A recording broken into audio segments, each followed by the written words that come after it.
Getting the cameraman wet. Alright, I have a problem with my sprinkler valve. It is making a pool of water next to my sprinklers. I'm going to replace this valve, and I'm going to show you the way to do it. So if you ever have to replace them in the future, it's super easy. And the way it seems that everybody installs these is the dumb way. So we'll get that done. For those of you who are unfamiliar, these cables here, they're both black because it doesn't matter which orientation you hook them up to. One of them's ground and one of them's power, and either's fine. So this one that I'm messing with looks like it goes to brown. So just make sure that when you connect up the new one, connect it up to brown also. Which should be obvious because there's a big old opening there.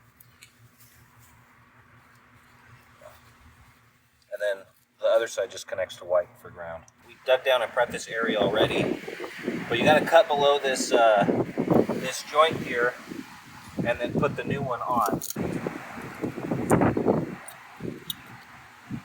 We already shut off the water, which is too bad for you because that'd probably be hilarious.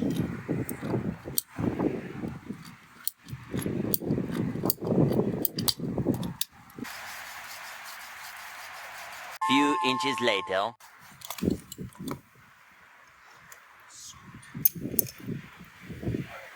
So what everyone does wrong on these sprinkler valves, these anti-siphon valves, or all the sprinkler valves, are threaded on the bottom with a national pipe thread.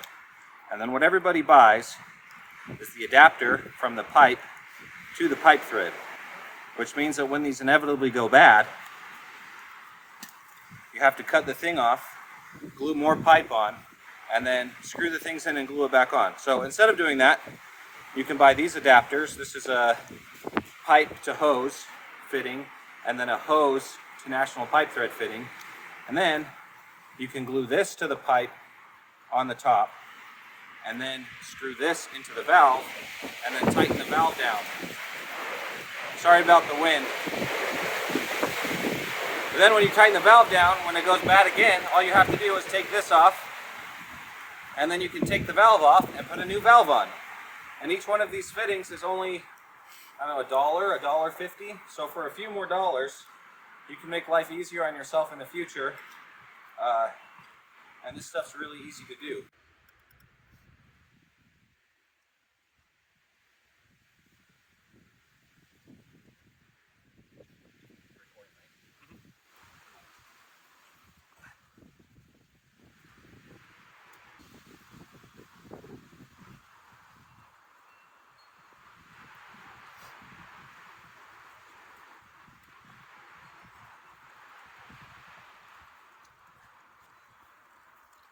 And you only need the glue, the PVC glue, to put those on.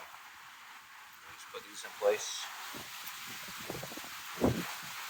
And I know you don't necessarily need Teflon tape for PVC on PVC fittings, but I like to use it just in case.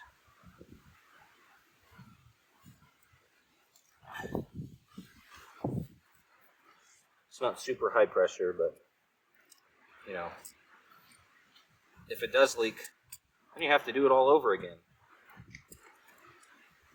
I'm far too lazy for that, obviously, because I'm far too lazy to cut PVC every time I have to replace one of these valves.